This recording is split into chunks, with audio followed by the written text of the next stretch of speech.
Hello all and welcome to Bhojanamrut. ఇవాళ recipe masala tea. ఈ మసాలా టీని ఈజీ అండ్ ఫ్లేవర్ఫుల్గా 10 మినిట్స్లో ఎలా చేయాలో చూసేద్దాం. మనం చేసే మసాలా టీలో హీరో ఇంగ్రీడియంట్ మసాలా పౌడర్. ఈ మసాలా పౌడర్ చేయడానికి కావాల్సిన ఇంగ్రీడియంట్స్: ఒక 1 ఇంచ్ అల్లం ముక్క, 3 ఇలాచీలు, 3 లవంగాలు, 8 నుంచి 10 మిరియాలు అండ్ ఒక చిన్న దాల్చిన చెక్క ముక్క. ఇలాంటి దాల్చిన చెక్క తీసుకోవడానికి ట్రై చేయండి. టీ చాలా చాలా ఫ్లేవర్ఫుల్గా వస్తుంది. తర్వాత ఇలాచీ, లవంగాలు, మిరియాలు, దాల్చిన చెక్కని రోట్లో వేసి బరకగా దంచుకోవాలి. కావాలంటే దీన్ని మీరు ఫైన్ పౌడర్ లాగా చేసి స్టోర్ కూడా చేసుకోవచ్చు. అలాగే అల్లం ముక్కని కూడా జస్ట్ 3 నుంచి 4 సార్లు దంచి క్రష్ చేసి పెట్టుకోండి, సరిపోతుంది. నెక్స్ట్ స్టెప్లో స్టవ్ మీద ఒక ప్యాన్ పెట్టుకొని టీ గ్లాస్తో 2 గ్లాసెస్ వాటర్ వేసి 1 మినిట్ మరిగించాలి.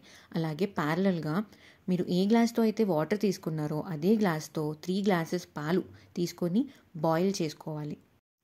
వాటర్ 1 మినిట్ ఈ విధంగా మరిగిన తర్వాత ఇందులో మనం రెడీ చేసి పెట్టుకున్న మసాలా పౌడర్ అండ్ అల్లం వేసుకొని ఒక 2 నిమిషాల పాటు మీడియం ఫ్లేమ్లో మరిగించుకోవాలి.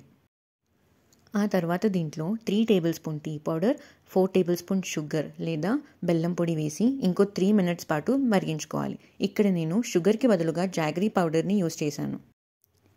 ఈ డికాషన్ మరుగుతున్నప్పుడు ఇల్లంతా మసాలా ఫ్లేవర్ స్ప్రెడ్ అయ్యి మన కంప్లీట్ వైబ్నే చేంజ్ చేసేస్తుంది. అందుకేనేమో ఎప్పుడు కొంచెం లోగా ఉన్నా, హెడేక్గా ఉన్నా tea is the best solution అంటారు. ఎందుకంటే ఇండియాలో టీ అనేది జస్ట్ డ్రింక్ కాదండి, అదొక ఎమోషన్.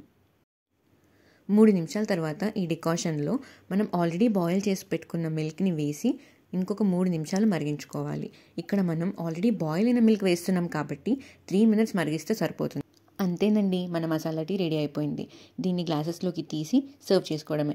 ఎప్పుడూ చేసుకునే టీ కాకుండా అప్పుడప్పుడు ఇలా ఘాటుగా ఫ్లేవర్ఫుల్గా ఉండే మసాలా టీని ట్రై చేసి చూడండి.